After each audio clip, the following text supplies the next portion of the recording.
alisikia kutoka kwa Mungu.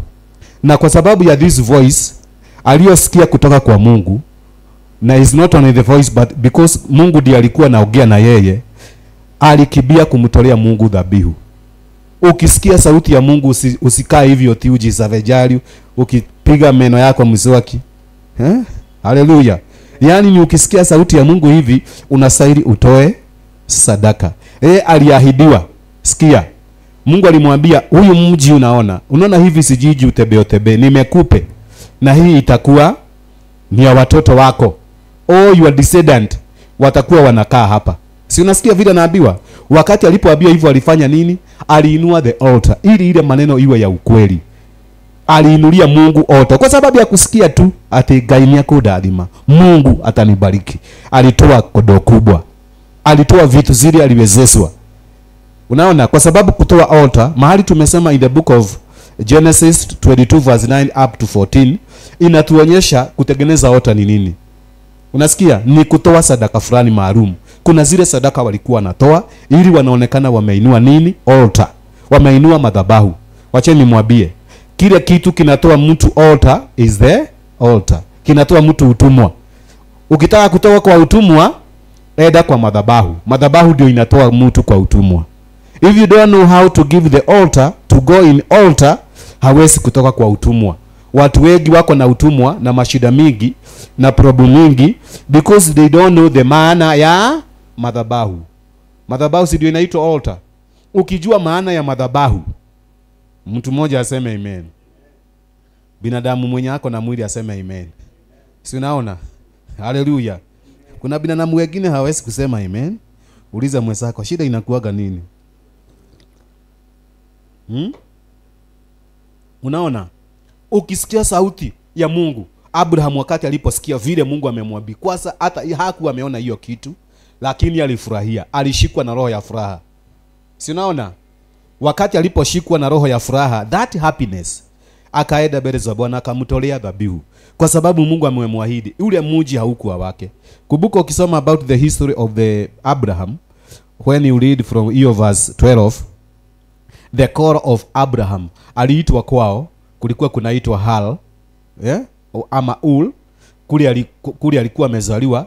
Mungu akamwambia atoke aende mpaka kule atamuonyesha. Kule Mungu alimuonyesha ni mahali ambapo kulikuwa na watu walikuwa naitwa Canaanites. Ni watu, lakini Mungu anamwambia usijali, ama kuna hawa watu unaona, hawa ni kama mashetani. I give you this land. Na watoto wako watakuwa wanakaa hapa. Wakati aliposikia hivyo, kwa sababu alikuwa hapa, aliona ni vita. Canaanites walikuwa ni majitu, watu wakubwa.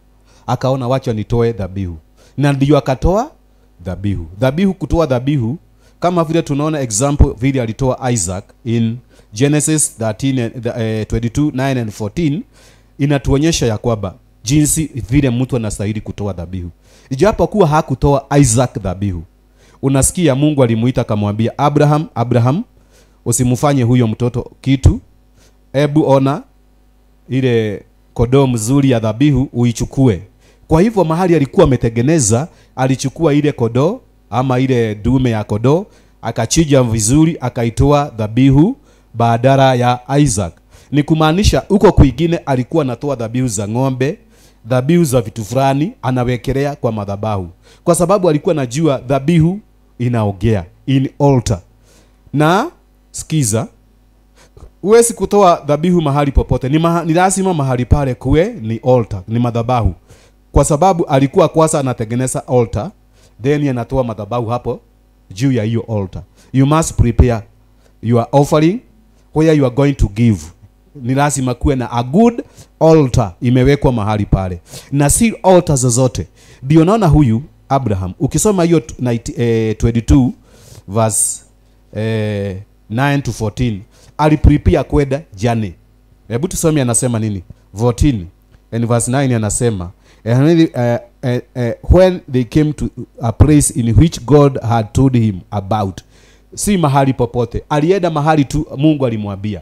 Walienda, wakati walipofika tu, Abraham call the name of the place, the Lord will provide. Bwana si sana. Mahali alipoenda, nilikuwa nataka nini? Nilikuwa nataka hiyo 9, hiyo 9, alafu tutafika 14. Ndio tunasoma 9, ndio anasema, ndio ninasoma hapo, anasema then they came to the place of which God had told him. Si unaona kuna mahali, si mahali popote alienda abia ati Mungu alimwambia akatoe dhabihu. Kuna mahali Mungu alimwambia go somewhere utoe dhabihu. Mahali pale aliambiwa aende atoe dhabihu. Ni wapi? Kuna grandfather wa Abraham alikuwa anaitwa, Bwana si sana, alikuwa anaitwaje grandfather wa Abraham? Lot. Bwana si sana. Noah ndiye alilea Abraham, akamfundisha jinsi ya kutoa madhabihu. Babake wa Abraham hakuweza kulea Abraham, alilea wale watoto wengine, na babake alikuwa ni mtu wa kuabudu miungu, na pia walikuwa wanauza miungu wakiwa na mamake kwa soko. Watu wananunua wanaenda kuiabudu kama Mungu. Lakini Abraham alilelewa na Noah, na wakati alipolewa vizuri akakuwa mtoto mzuri, na wakati alipokuwa ni mtu anasikiza kutoka kwa Mungu, Mungu alimwambia nataka unitolee madhabahu. Na ile dhabihu aliambiwa atoe ni gani? Tumpe Bwana sadaka ya makofi. Tupigie Joram makofi hapo. Amen. Bwana si sana. Mwempigie makofi. Najua sasa amesikia vizuri. Unajua ukipigia mtu makofi anasikia mzuri. Sasa Abraham, grandfather yake, alikuwa ni mtu anajua kupelekana na Mungu. Na wakati alipoambia kuhusu maji nini na nini, mfuriko wa maji na nini, wakati mvua ilipoisha, kuna mahali ile meli ilisimama. Hapo ndio Abraham aliambiwa aende akatoe dhabihu. Amen. Hapo ndio aliambiwa aende akatoe dhabihu. Na wakati alipoenda kutoa dhabihu, ile dhabihu alitoa ilikubalika mbele za Bwana. Mahali aliambiwa aende akatoe, mahali Sabina ilisimama. Hapo ndio Abraham aliambiwa enda hapo juu ya hiyo mlima utoe dhabihu. So ni siku fulani walichukua safari wakielekea ili wapade mpaka mahali pale. Na wakati walipofika akaweza kutoa dhabihu kama vile aliambiwa. Tumpe Bwana sadaka mzuri ya makofi. Kama vile Mungu alimwambia, na akamake sure ametoa ile dhabihu. Dhabihu huwa inasaidia binadamu yoyote anaotoa dhabihu, na hakuna dhabihu ya bure.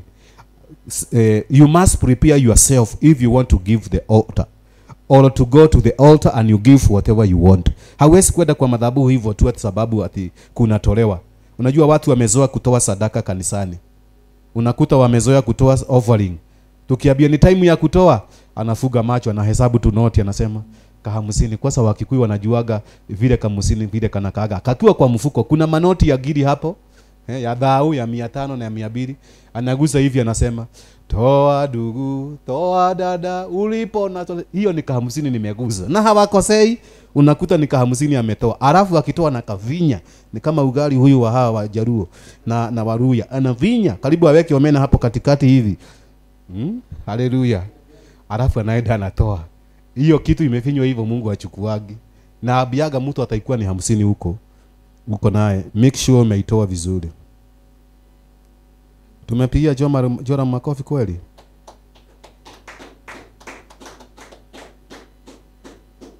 Hiyo makofi imemfurahisha?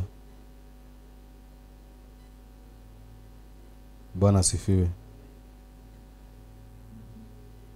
Amen. Umeona hiyo? Kwa hivyo ukienda kutoa ine kwa madhabahu kutoa, you must prepare yourself. No muhaka wiharirie kuruta igongona if you want to give anything. So Abraham alijitayarisha, na kuna mahali Mungu alimwambia ni lazima uende utolee madhabahu mahali fulani, si mahali kokote. You cannot give you cannot go to altar anywhere. Kuna mahali Mungu aliambia Abraham uende mahali fulani. Na ndio nasikia anasema ya kwamba ati wakati wakafika mahali pale alipoambiwa na Mungu, Ibrahimu akajenga madhabahu huko. Kitu ya kwanza alitengeneza nini? Aliprepare madhabahu, akaijenga, akaitengeneza. Wakati alipomaliza sasa akaenda kutoa dhabihu. Vile sisi hatujui kutengeneza kwanza madhabahu alafu ili tutoe dhabihu ambayo itaodumu na itakuwa inaongea maishani mwetu, kwa sababu dhabihu huwa inaongea ukiitoa kwa ile njia inayostahili. Dhabihu mzuri inaongeaga. dhabihu mzuri inaogeaga ukiitoa kwa ile njia inaostahili. Abraham aliitoa kwa ile njia inastahili, na ile dhabihu ikamfurahisha Mungu, na Mwenyezi Mungu akaipokea. Na wakati alipopokea ile dhabihu akafurahia sana, kwa sababu alikuwa achije mtoto wake, lakini akamwambia no, usimguze huyo mtoto. Hebu tazama hapo, ndio anasema walipofika mahali ambapo Mungu alimwambia, Abrahamu akajenga madhabahu na kupada kuni juu yake, kisha akamfuga Isaac mwanae na kumnasa juu ya kuni juu ya madhabahu. Abrahamu akanyosha mkono wake akatoa kisu tayari kumchinja mwanae, lakini malaika wa Mwenyezi Mungu akamuita kutoka biguni, Abrahamu, Abrahamu, naye akaitika, naam, nasikiliza. Verse 12, malaika akamwambia, usimdhuru mtoto wala usimfanye lolote. Sasa ninajua kwamba unamcha Mungu, kwani hukunyima hata mwanao wa pekee. Ndipo Abrahamu akatazama akaona kondoo dume amenaswa pembe zake kichwani. Basi akaenda akamchukua huyu kondoo akamtoa sadaka ya kuteketeza baada ya mwanae. Na mimi sisemi ati utoe mtoto wako kwa sadaka, Bwana si sana, lakini upulipie first the altar ili ile dhabihu iweze kuogea maishani mwako. Na wakati unapoitengeneza hiyo dhabihu ikiogea, mambo yako inakuwa mzuri. So Mungu atusaidie kwanza kujua ni madhabahu ya gani ya haki na kweli, kwa sababu madhabahu ndio inafungua watu utumwa. Wana wa Israeli wakati walipokuwa wanatukuzwa sana na wanapigwa na adui zao, walikuwa wanaenda wanainulia Mungu altar. Wakiinua altar hivi, adui zao wanashindwa, kwa sababu madhabahu huwa inaogea. Wewe ni madhabahu ya aina gani unainuaga? Unainulia wapi hiyo madhabahu? Unapelekaga wapi? Madhabahu zako sinaogeaga. Haleluya. Na ni vizuri kwanza unajifundisha kubomoa madhabahu za baba yako, za watu wenyu wa zamani, za umaskini, za kukuwa na wake wengi. Unasikia? Sababu hizo zingine ni laana. Unakuta uko na bibi na hautosheki, na bibi yako ni mrembo sana, hata watu wanasema ni wahikiria mudo mwega, na unahanya tu. Haleluya. Si unaona uko na kasoro? Unataka kubomoa dhabihu fulani, unadanganya bibi yako, na kama msichana kingine unaenda kupenda, hata hakana meno ya mwisho. Bibi yako wako na yote. Unaona? Unasidwa hii ni ndugu ya aina gani? Ni vizuri uiniwe the altar ya kubomoa madhabahu kama hizo inakuteza. Ati huwezi kuona skati hivi kieda, ni lazima uombe naba. Amen. Nini mnanyamazia? Niweke hii nimuone vizuri. Huwezi kutulia. Kizikati kieda hivi tu unatembea nakyo. Unajifanya hivi ati ukifika bichi, ukiangaliwa na neighbor unajifanya ni kawibo naiba. Na ni mtu ulikuwa naita. Yawa. Bwana siwe sana. Unaona huwezi kusema imani ya nguvu. Hutaki kukanywa. Ni utoe dhabihu ya kukemea hiyo roho ikutoke. Ya kukuwa na wanawake wengi. Wengine wanadanganya. Thamini food, kuna mjego haikuisha. Na haikuisha ulilala kwa siro. Si unaona hiyo? Hiyo kuna Mungu kweli hapo? Hapana. Hapo hakuna Mungu. Boboa hiyo madhabahu inakuteza. Ni vile your grandfather alikuwa na wanawake 27. Si unakumbuka? Alikuwa na wanawake mmoja 27 na wale walijulikana ni 11. Wewe wenye tunajua ni mmoja lakini wengine tujui. Hiyo ni ukweli. Kuna kidhabihu kinaweza kukusubua uishi na mashida. Kuna dhabihu nyingine inaweza kukusubua ya kifamilia ya poverty. Haleluya. Dhabihu ya poverty, uishi ukitezeka na hujui unatezeka kwa nini. Kuna dhabihu, kuna babako alilaaniwa ama your grandfather mwenye alimzaa alimlaani kwa sababu walikosania kitu fulani wa fulani. Tazama kama Jacob alikuwa na mtoto wake wa kwanza alikuwa anaitwa Reuben. The firstborn of Jacob was Reuben. Na Reuben in the Bible hakuna mahali tunamsikiaga, kwa sababu Reuben alichukua mwanamke mmoja babake alikuwa ameweka mahali, akalala naye. Babake akajua, akapatwa na uchungu, akimwira, umesikiwa umekamata demu yangu wewe, ukajinogora juu yake. Haleluya. Amen. Mimi bibi kitu kasuri na peda. Akamurani. Bwana si sana. Unaona, kwa sababu ya ukora unatembea mpaka na wabibi ya baba yako na hujui. Ndio namwambia uchunge hiyo mwili wako. Uliza mwenzako inakuingia hii ama unaangalia bishop vibaya?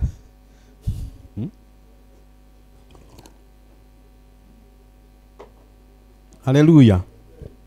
Nakuuliza. Jacob alilaani the firstborn, akamwambia na ulaani ni wewe, akamlaani vibaya na akamfukuza. Maandiko inasema ati Jacob Laban wakati walipokuwa wanaenda vitani, ukoo wake, lineage of his family walikuwa nakufa. Hao wengine wakikufa 5, wewe walikuwa nakufa giribiri. Kwa sababu amelaaniwa, ni mtu wa kukufa aishi adisapie. Alilaaniwa na babake kwa ile kitendo kibaya alitenda. Even the poverty ni madhabihu ile inuliwa na your grandfathers, your forefathers. Wakakosana, mmoja akakufa akiwa amelaani mwingine. Unasikia? Sasa hapa unatafuta pesa huoni, lakini kuna kitu iliinuliwa, kuna dhabihu iliinuliwa ya umaskini.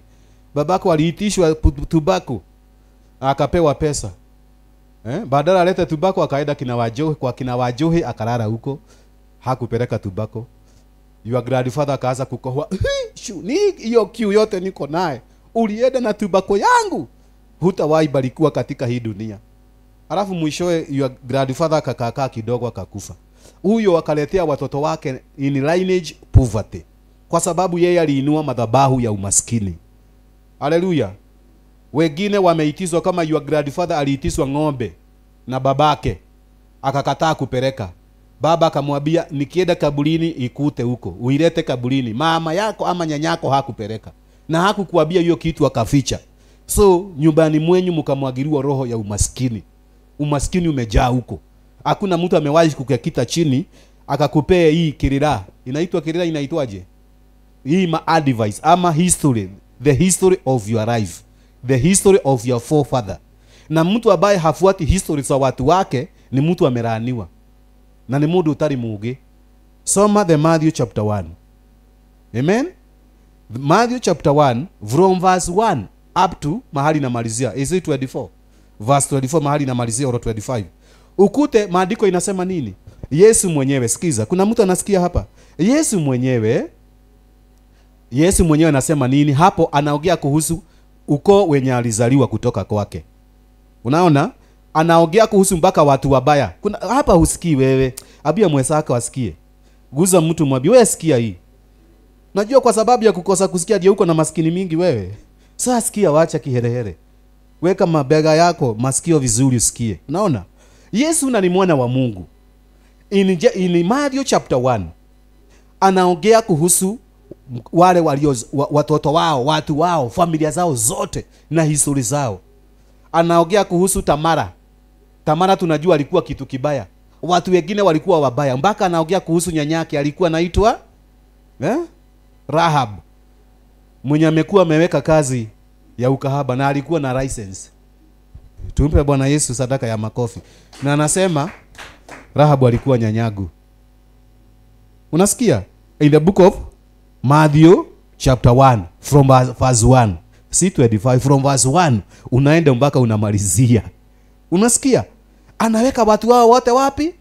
Ili ukisoma ikiwa ni huyu unaenda Old Testament, huyu alifanya nini? Ukienda Ruth, kwa sababu pia Ruth yako hapo, unaenda alifanya nini? Unasikia? Ameweka watu wao wote hapo. Unaona? Na anatufundisha sisi tuweke lineage ya familia zetu pia the same. Unajua history za watu wako hata zinaandikwa kwa kitabu. Ikiwa unajua watu wenyu wako uhai wazee zaidi, kibia kwa wao na kitabu, andika history zao. Mpaka hujui majina yako vizuri vile uliitwa. Watu wa zamani hawakuwa na majina. Kulikuwa kunanyesha hivi tu, ukisikia mvua inanyesha unasikia ameita Wabura, Nyabura. Kwa sababu kumenyesha. Kama saa hii kunanyesha na hakukuwa na maji, unasikia mtu anaitwa Nyabura. Asubuhi kukikuwa kutakuwa na jua anaitwa Mweli, jua. Ndio naona wengine wanaitwa jua kali. Haleluya. Alizaliwa wakati wa jua, kulikuwa jua kali sana ya Januari. Hebu uliza jua kali alizaliwa lini? Tumpe Bwana sadaka ya makofi.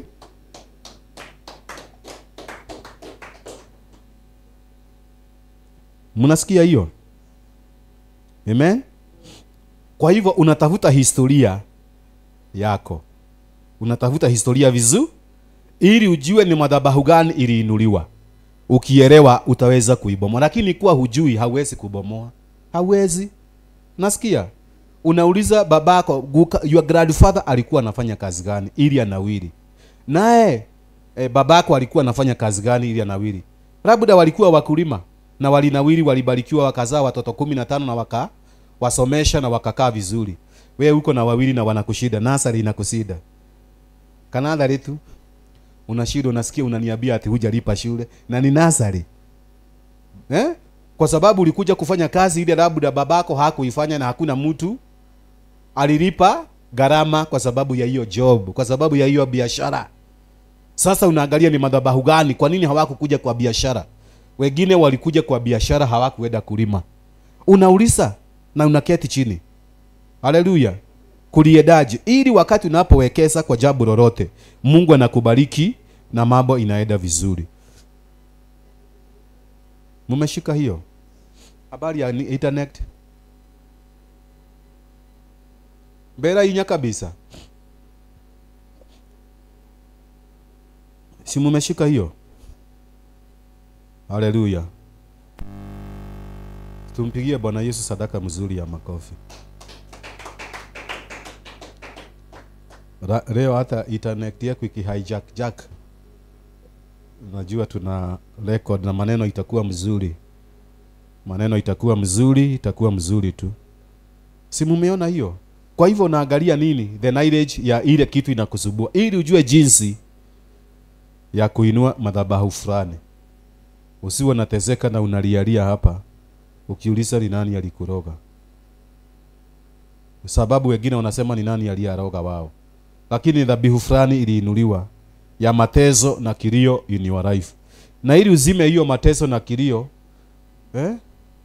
amen, inabidi ujue, uchuguze kwa kifamilia shida hii ili kujaje. Usiwe nauliza kwa nini unajaribu kufanya kazi na kazi haiendi vizuri.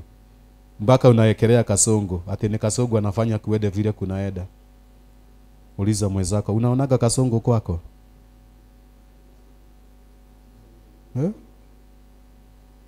Umewahi ona kasongo? Na shida ni nini unasubua kasongo? Wachana na kasongo. Tafuta kile inao kukura. Nimekuambia hivyo, tafuta kile kina kukura. Tafuta, angalia ni nani ana in your lineage. Yesu si unaona ametuwekea vizuri. Ameweka watu wabaya in chapter 1 Matthew. Chapter 1 Matthew, from Matthew 1 unaedaeda unakuta majina nataja pale. Alafu narudi kwa Biblia, wengine walikuwa wabaya, wengine walikuwa wazuri. Anajua huyu anaweza kuwa alibeba laana, huyu alibeba mambo mazuri. Lakini mwishowe waligeuka.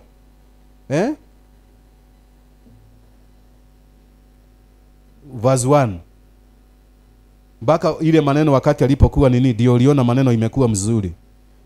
So Mungu atuhurumie wakati tunapojifundisha kuhusu the altar, the good altar and the bad altar. Zenye zimeinuliwa na wazazi wetu baya, zenye zinainuliwa na laana, ziliinuliwa na mtu alikurani. Wengine kubuka ulizaa mtoto mahali alafu katupa hiyo demu na ukamwambia huyo mtoto si wako na aende kabisa na asiwahi kukupigia simu. Na ukweli unajua huyo msichana mlikuwa na hiyo siku. Na ukihesabu madate vizuri unaona kimona kiunege yako. Haleluya. Unaona hiyo kijana ni yako, lakini ulikana. Huyo msichana alisimama akasema ni mimi umefanya hivyo. Hutawahi pata mtoto mwingine. Ndio unaona tunawaambia ndugu wengine hapa wapate watoto wanakataa. Inabidi ukiri ati ulipata mmoja ukakataa na ukatumia maneno mabaya kutusi ule msichana. Amen. Kwa sababu wakati walipotoka ucha, uliza mwenzako ulifanyaje ucha? Muulize. Gisagikia nyuri ni hadhara ile kwa atigire.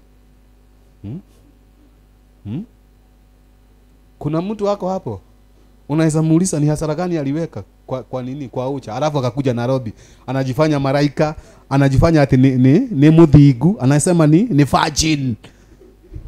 Baka uso ukiwaangalia hivi vile kanakaa lakini alifuruga kijiji yote. Wale wasichana wakakukazi. Ndio unaona hapa tunajaribu kukuambia mambo yako iende vizuri na kataa.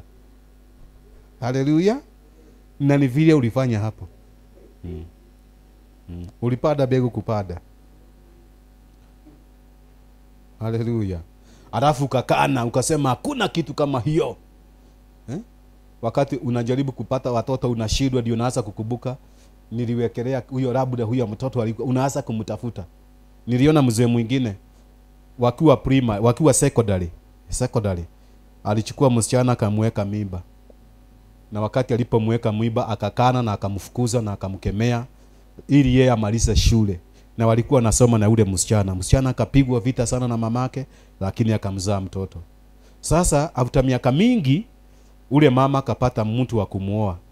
Na kijana pia akapata mtu wa kumuoa. Kijana yake wa kwanza alizaa mtoto kiwete. Sikia, hii ni ya ukweli. Alizaa mtoto kiwete. Wakati alipozaa mtoto kiwete, kuna mtu hasikii pale? Wakati alipozaa mtoto kiwete, hakufikiria kwa nini amezaa kiwete. Akaendelea na ule mtoto. Akawa na uchungu mwingi sana na anachuguza. Ule mtoto akafika mkubwa na akawa tu na uwete. Ndio akaenda akachuguza, akaona kuna vile alifanya mtoto wa wenyewe vibaya.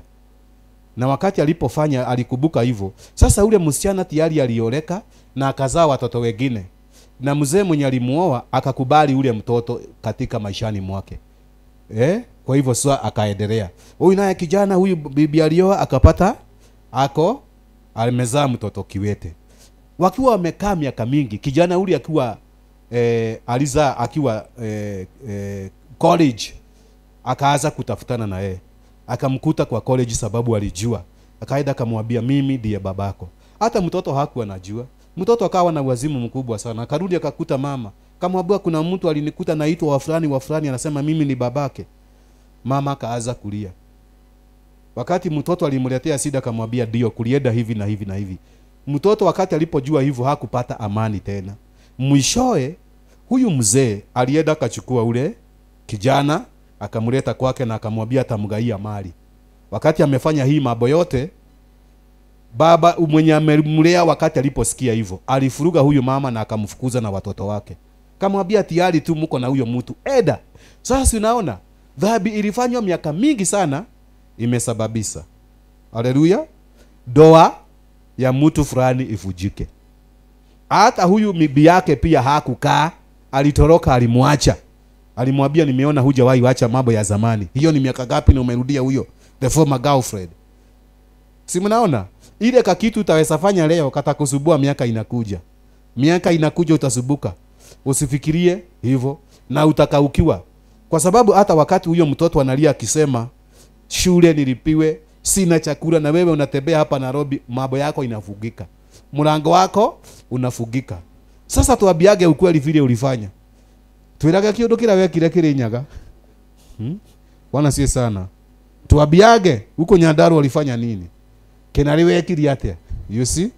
Tupigie Bwana Yesu makofi. Uliza mwenzako. Unaweza tuambia vile ulifanya?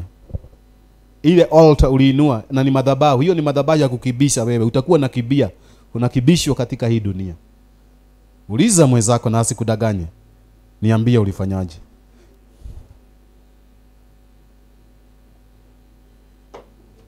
Haleluya. Kwa hivyo unaona Abraham, Mungu amemwambia nitakupe watoto. Wakati alipoambiwa hivyo alifurahia sana. Na nitakupe nchi hii itakuwa yake. Wakati alipoambiwa hiyo nchi itakuwa yake, alikibia kutoa sadaka. Alitengeneza altar. Juu ya altar then akatoa dhabihu. Kuna mambo mara mbili hapa. Kuna altar.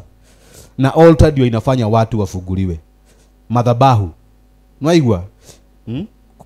Kuna watu waliba wakasema kigogona nikyo gitumaga andu maumio kombo-ini. Kigogona nikyo gitumaga andu maumio kombo-ini. You see? Madhabahu.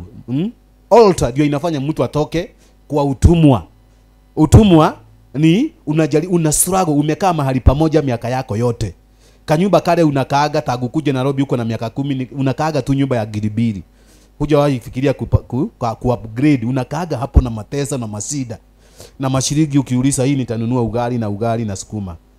Unaona? Hiyo ni kama kilaana.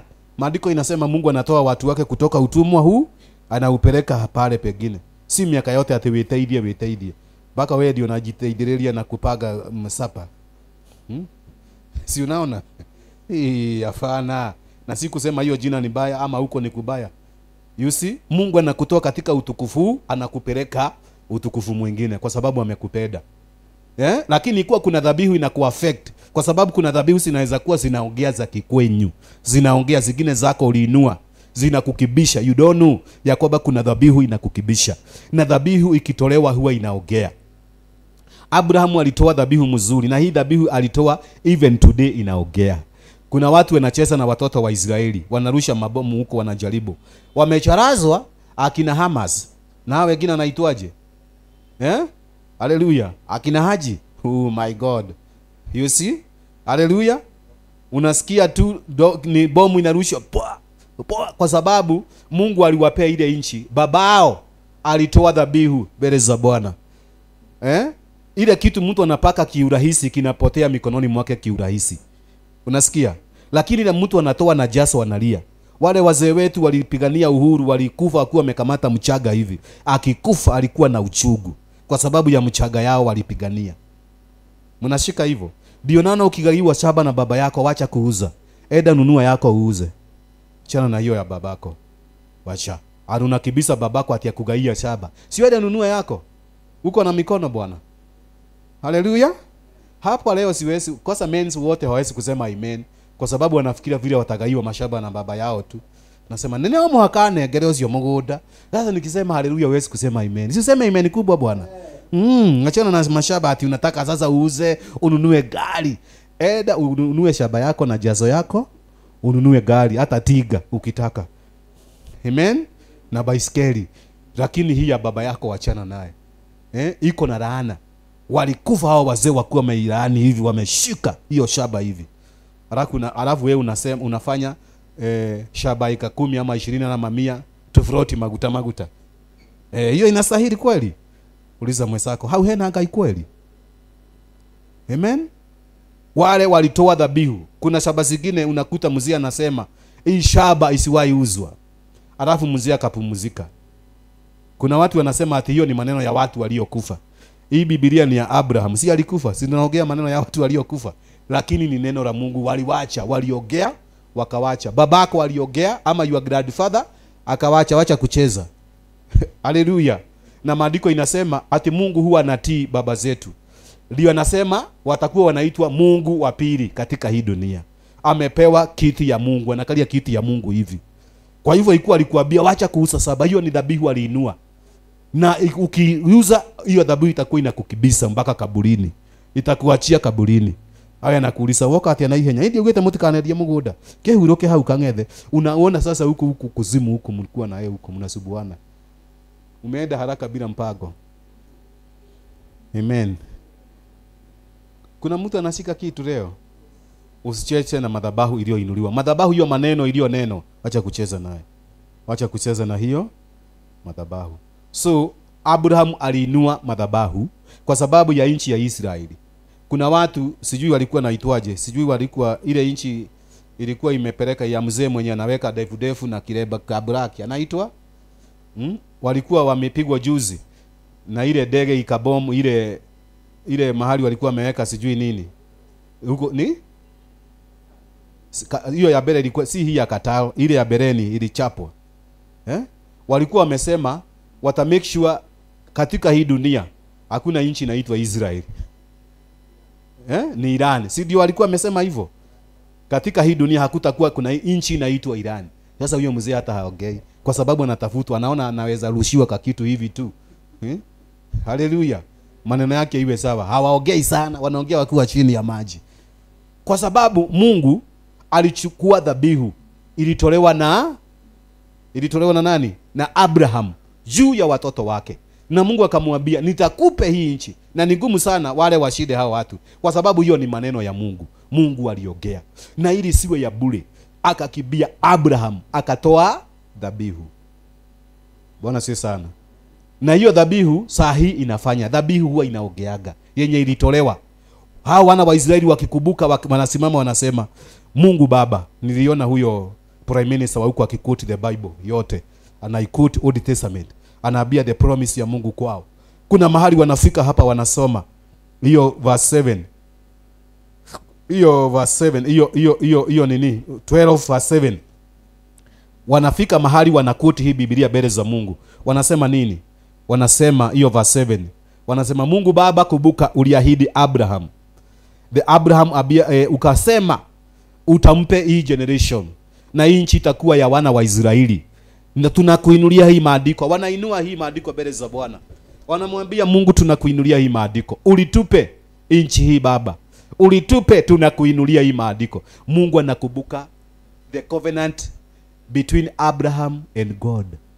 Anawaokoa. Hawaendi hivyo. Pia wao wanainua madhabahu, wanasema wanatoa sadaka mbele za Bwana. Wanasema tunakuinulia. Na unajua wana wa Israeli hata leo wanaamini the same vile kulikuwa huko zamani. Some of them, si wote. Unaona vile walikuwa wanatoa madhabahu. So wanainua hii Biblia, wanasema Mungu kumbuka. Sasa ukienda kupiga wale watoto wa Israeli unaisha. Naona?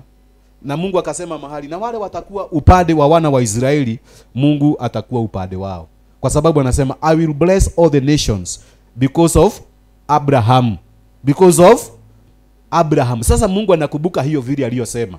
Wale wanabariki Israeli. Kama nchi hii ya Kenya tukiwa tuko upande wa Israeli, mambo yetu inaenda vizuri. Tukiwa tuko the other side, mambo inakuwa mzuri. Sasa mko wapi kama Kenya? Mlivoti wapi? Mko side gani? Uliza mwenzako, president wenyu alisema hako upande gani? Amen? Alisema hako wapi? Mlisikiza mahali yako? Ako na watu wale ama ako na watu wengine? Israel unakuta, Amerika unakuta wanabarikiwa kwa sababu wao walijua hawa watoto ndio wazuri, tunasimama na wao. Tunasimama na wao. Kwa hivyo ikiwa hutaki kupigwa, don't threat watoto hawa. Don't ongea maneno ya hawa watoto na hawatakupiga. So America unaona wao watabariki. Lakini wengi wako kinyume na. Amen. Sisemi vile watu wanasema ati kuna nchi fulani huko hakuna msaada, hakuna chakula nini na watu wanaumia, ni lazima kupelekwa chakula na hawa wanazuilia. Hapo sitaki kuingilia mimi. Lakini nataka kusema kwa neno la Bwana. Neno la Mungu vile linaosemwa na vile liko. Ya kwamba ile dhabihu Abraham aliinua hata sasa juu ya watoto wake. Hebu sikiza. Wewe mwanaume, you are priesthood. You are priest in your family. You are priest in your family. You are supposed to raise the altar because of your children. You raise altar. Bwana sasa sana. First you prepare the altar, then you give offering in that altar because of your children. Kwa sababu ya watoto wako. Watoto wako unajua ni wangapi na wahesabu. Ni huyu na huyu na huyu. Unaenda mbele za Bwana, unawatolea dhabihu. Unajua madhabahu mazuri kama hii yetu ya Emmanuel. Unasema nitaenda kutoa kitu fulani because of my children. Na hiyo sadaka itakuwa inaongeaga every day, every time. Wakati uko uhai, hata wakati utapokufa, hiyo sadaka itakuwa inaongea. Kwa sababu uli prepare yourself. Huku utoa tu ati sadaka vile tunatoaga hapa, hapana. Uli prepare yourself, ukasema nitatolea watoto wangu sadaka. Niwatenganishe na umaskini wenye nimelewa naye. Nimewatenganishe na magonjwa na kifo, premature death. Niwaombe watawale katika hii dunia na wawe watu wakubwa. Uwatoe sadaka vizuri na uache hivyo. Na uende kama vile huyu ndugu anatoa sadaka. Na Abraham tunaona sadaka mara 4 alitoa. In the book of Genesis 12 and verse 7 tumeona ametoa. Another Genesis also 13 and verse 18 ametoa sadaka. The other sadaka alitoa ni 22 from verse 9 up to 14. Tunaona ametoa sadaka. Si hiyo tu, kuna mahali kwingi amemtolea Mungu Mwenyezi sadaka. Kwa sababu alijua ni lazima atoe sadaka. Na hii kitu ni kitu alifundishwa na grandfather yake. Grandfather yake ukisoma verse Genesis 8 and verse 20 tunaweza wakiwa pale. Uone vile grandfather alimfundisha kutoa sadaka. Walikuwa na yeye, akaona vile hii sadaka imetolewa. Tunaona hiyo Genesis 8 and verse 28. Unakuta hapa kuna sadaka inatolewa. Anatoa sadaka mzuri. Anasema nini? Then Noah built an altar to the Lord. Bwana si sana. Alikuwa hapo wakati alipoona huyu Noah ambaye alikuwa ni grandfather yake akitoa dhabihu. Na akaona vile alitolewa. Na si moja ilitolewa. Si unaona? Noah built an altar. The Lord took every clean animal and every unclean bird and burnt offering of the altar. Sinasikia? First, he built the altar. Unashika hivyo. Kitu ya kwanza alifanya nini? Alitengeneza madhabahu. Alafu akatoa sadaka juu ya madhabahu. Wewe unatengenezaga madhabahu wakati unapotoa sadaka. You must prepare yourself. You prepare where you are going to give that altar. Then you give it. Tumpe Bwana sadaka ya makofi. Na hiyo sadaka itakuwa inaogea every day and every night. At the Noah, first he built the altar before he give anything. Sadaka zingine kama hizi, you must prepare yourself very well. Unajitakaza kabisa. Hata unaenda mbele za Bwana kama siku 3. Unajitakaza kabisa mbele ya Bwana. Ukimaliza kujitakaza kama hiyo siku 3, unaobea ile kitu naenda kutolea Mungu. Unakiobea, unakitakaza, then unatoa mbele za Bwana. Unamwambia Mungu, hii ndio ile kitu nimekuja kukutolea. Na Mungu atasikia. Atapokea hiyo sadaka yako. Lakini ukikosa kutoa kwa ile njia inastahili, unaweza kuta ya kwamba Mungu unaweza uliza kwa nini Mungu hapokei sadaka zangu? Why he is not receiving my burnt offering? Today is not the burnt offering. Hatuwezi kufanya hiyo dhabihu za kuchoma. Unaona? Lakini kuna sadaka zingine tunaweza jitolea mbele za Bwana. Hatuwezi kuchija. Wao walikuwa wanachija. Wanachina dume, wanachija tura, jiwe, wanafanya mambo, wanapeleka ule unga ambao mutulia muhinyu wanapeleka. Lakini haya yote wakati walipokuwa wanafanya hivyo, leo hatuwezi kufanya. But sadaka we can give in the house of God. You know, Mungu alimaliza the altar hizo, akaweka the madhabahu ya damu ya Yesu, ndio sasa inaongea. Lakini hataikuwa inaongea to give offering, we must give. We must prepare the altar. The altar now is the church of God, where we are going. In the book of Hebrew chapter 10 verse 4 and 5. Tunaonyeshwa this altar ambao naongea kuhusu hivi ya the blood of Jesus. The altar sasa. Kwa hivyo hata ile kitu natoa, hata ikuwa ni ng'ombe, umesema nitatoa ng'ombe. Hiyo ng'ombe unaambia hii sadaka ya ng'ombe nimekutolea, nimepeleka ndani ya nyumba yako. Nimeichanganya na damu ya Yesu Kristo ili nipeleke, ili Mungu aone the blood. Pale anasema nini? Sijui kwa nini siwekewi. The book of Hebrews chapter 10 verse 4 and 5. Pale unaona kuna maneno Mungu anaongea kuhusu sadaka. Hiyo nini? Altar, about the altar. Madhabihu. Anasema, for it is not possible that the blood of bulls and goats could take away sin. Umasikia? Therefore, when he came into the world, he said, sacrifice and offering you did not desire, but a body you have prepared for me. Huyo ni Yesu. Unasikia? Situada hiyo 6 tuona vile anasema. In burnt offering and sacrifice for sin you had no pressure. 7. Then he said, behold, I have come in the volume of the book of is written of me to do your will, O God. Bwana si sana. Sasa turudi ile 4. Rudi 4. Naona. Rudi 4. Maana haiwezekani damu ya mafahali na buzi kuondoa dhambi. Naona? Kwa sababu sadaka zingine walikuwa natoa ni ya kuondoa dhambi.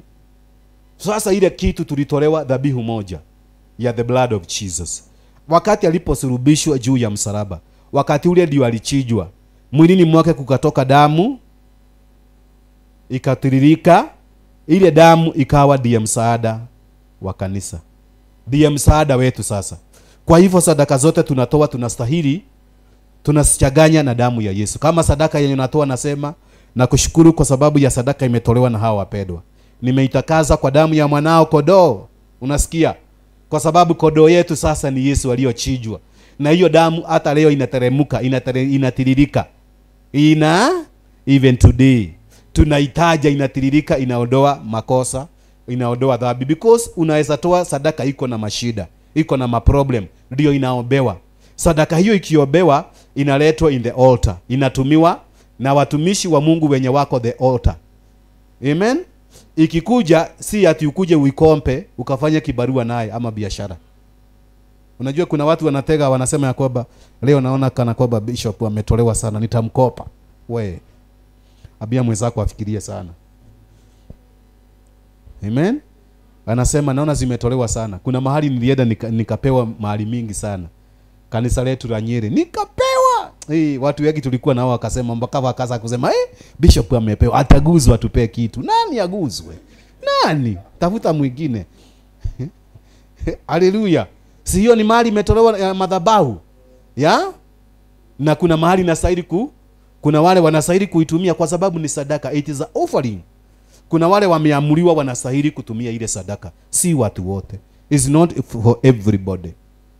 Mnasikia? Na pia mwenye natumia kuna mahali astahili kuipeleka. Huwezi kwenda kukunywa karofo naye. Sawa? Ati manga, ati uwe unasema de manga vile umetumia sadaka. Bana, ni lazima uchuge hiyo sadaka isiende mahali pabaya. Ile vitu natumia ni vitu ya kufanya jina la Bwana litukuzwe. Mnasikia hivyo? Na si ya kupelekwa kwa biashara. Ati mtu mwingine aitegee hapo. Ati tunaingia kwa bank, tunatolea mtu aende akafanye kibarua na sadaka ya Mungu. Nani alimwambia? Wengine wanakasirika. Kwa nini hatutolewi hiyo pesa? Hapana. Mtu akikuja na mashida na muombea, naambia Mungu, kwa sababu hiyo ndio kazi yangu. Huyu ndugu ama huyu dada mfungulie milango ya pesa na inafunguka. Lakini yenye umeona hapa wachana. Hata ukisikia nimepewa cheki ya 1 million, wachana naye. Akuniuliza iliiva. We. Amen. Nichiuga sana. Pia mwenzako ashuge. Umeshika hiyo jameni? Kwa hivyo you prepare yourself to offer what? Unasikia? A good sacrifice through altar. Utafute altar inaongea. Hii altar huwa inaongea. Kuna kitu naweza toa altar ikatae kuongea. Kuna sadaka unaweza toa altar ikunyamazie ama ikurani. Angalia Kaini. Waliambiwa wakatoe madhabahu wakiwa wawili. Wakatengeneza the altar, then watoe sadaka. Kaini alitoa hivyo na madharau mbele za Bwana. Mungu hakuikubali. Lakini Abel aliprepare himself. Akatengeneza altar, madhabahu. Wakati alipomaliza akawekelea sadaka pale. Akawekelea sadaka. Wakati alipowekelea sadaka ikakubalika mbele za Bwana. Unasikia? Wivu ukaanza kutokelezea mahali pale. Na wivu wakati ulipoanza kutokelezea, baka ndugu yake akamuua. Kwa kuona huyu amekubalika zaidi. Wivu kaingia. Kwa sababu huyu ndugu ametoa sadaka yake vile inastahili. Ni lazima uwe na prepare the altar. The altar unaiprepare vizuri. Kuna watu naonaga kanisa fulani huwezi kuingia kwa hii madhabahu yao imejengwa vizuri, imewekwa mavesi na inafungwa karibu na kufuli. Ni wale wameamuliwa, wamewekwa wakfu, wanastahili kuingia pale. Hakuna mtu mwingine nakubaliwa. Sitataja hizo makanisa sababu hawajanilipa na hawaniletei sadaka, lakini ziko. Altar kama hii huwezi unaionea kwa few sasa ukuwa bahari. Ni wao tu makuhani wanaingia hapo, alafu inafungwa. Wanakaa hapo. Alafu na si vizuri. Si vibaya, wanajua kuchuga hiyo madhabahu. Alafu kabla atoe hiyo madhabahu, atengeneza hiyo madhabahu, kwanza anapiga magoti pale, anaomba, anaiombea na itakasa, alafu sasa anaanza kukuja kuomba. Wengine wanahakisha mpaka mishumaa, wanaanza kwa sababu wameheshimu altar. Sasa tena wakitoa dhabihu nzuri juu ya altar, unakuta mambo yao inaenda vizuri. Kuna mtu amenisikia? Kwa hivyo, obeaga kanisa wakati unapokuja kwa sababu ndio altar. Unaiombea, unaitakasa, unasema ukitoa sadaka yako ikubalike na mambo iende vizuri. Na itakuwa vizuri. Hiyo ni part 1 ya altar. Tutaendelea masiku kadhaa tukijifundisha hii. Hiyo ndio part 1 ya siku ya leo. Tutaenda part 2, part 3, part 4 mpaka mahali Mungu atatufikisha.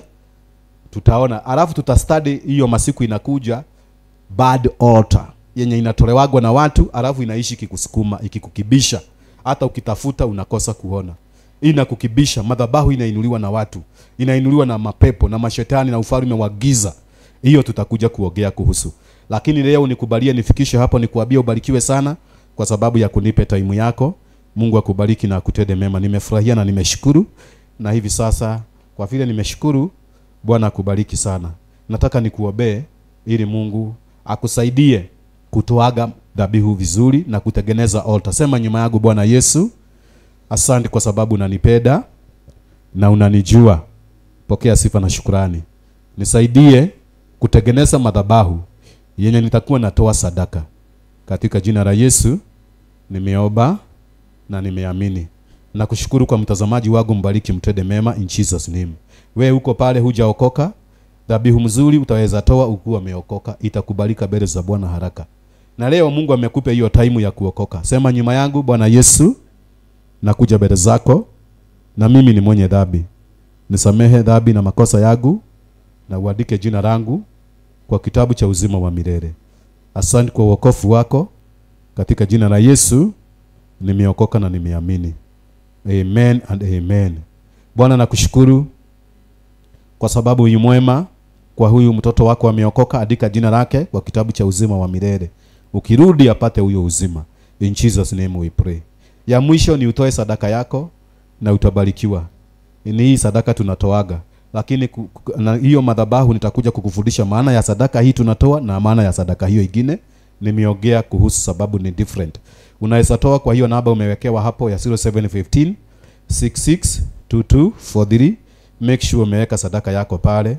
Tena kuna hiyo tiru namba ya 5676106. Nikurudie hiyo tena. Tiru namba ni 5676106. Najua umewekewa hapo. Ubarikiwe wakati unapotazama, unaiyatazama, unatoa sadaka yako. Bwana nakushukuru kwa sababu ya sadaka inayotolewa na mtoto wako.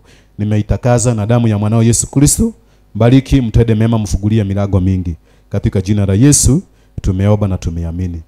Amen. Bwana akubariki sana na sadaka yako ikubariki mbele za Bwana, na Mungu akufungulie milango mingi na ajitukuze na wewe. Wewe mgonjwa, na wekelea mkono mahali umeumia, na achilia uponyaji katika jina la Yesu. Naamulisha magonjwa ikuondokee, ikuachilie. In Jesus name we pray. Amen, amen. Bwana akubariki. Tukutane siku hiyo nyingine hapa the same time, the same hour, ili tuendelee kubarikiwa na Mwenyezi Mungu. Thank you and thank you very much. Amen and amen. Asanteni.